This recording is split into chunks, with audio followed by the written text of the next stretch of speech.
बिस्मिल्लाहिर्रहमानिर्रहीम अल्हम्दुलिल्लाहि रब्बिल आलमीन वस्सलातु वस्सलामु अला सय्यिदिल अंबिया वल मुरसलीन। आज जिस मौजू पर हम बात करेंगे वो है आँख की शरई हैसियत। हमारे यहाँ ये रिवाज है कि वालिदैन जब औलाद से नाराज़ होते हैं तो बाज़ औक़ात गुस्से में और बाज़ औक़ात सिर्फ ज़ुबान से कहने की हद तक होता है और बाज़ औक़ात बाकायदा अखबारात में इश्तिहार दे देते हैं कि मैं अपनी औलाद को या अपने फ़लाँ बेटे को अपनी मनकूला व गैर मनकूला जायदाद से आग करता हूँ। किस दोस्त ने सवाल पूछा कि इसकी शरई हैसियत क्या है, क्या ऐसे बच्चे को विरासत मिलेगी या नहीं मिलेगी।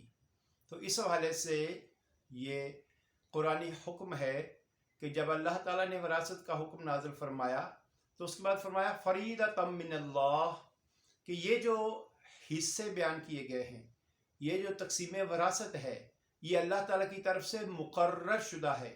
अब किसी शख्स को ये इख्तियार नहीं कि वो इसमें तब्दीली करे।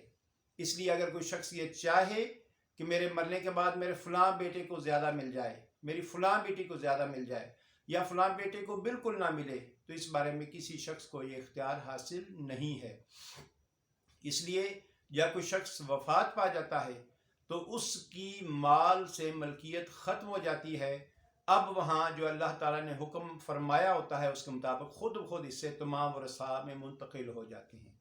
इसलिए अगर किसी शख्स ने यह कहा था कि मैं फ़लाँ अपने वारिस को अपनी जायदाद से आग करता हूँ, तो उसके इस कहने की कोई हैसियत नहीं है।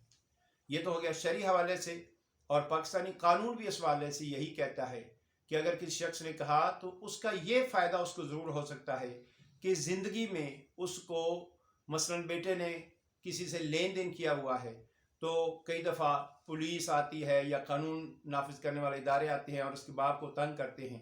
अगर वो ये कह देता है कि मैं अपने इस बच्चे के लेन देन का कोई ज़िम्मेदार नहीं हूँ और मैं इसको अपनी जायदाद से आग करता हूँ, तो इस हवाले से इतना होगा कि कानूनी तौर पे वो बच जाएगा।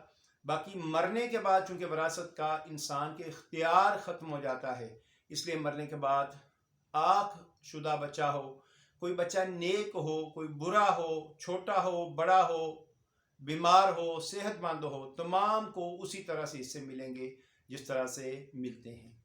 वमा अलैना इल्लल बलाग।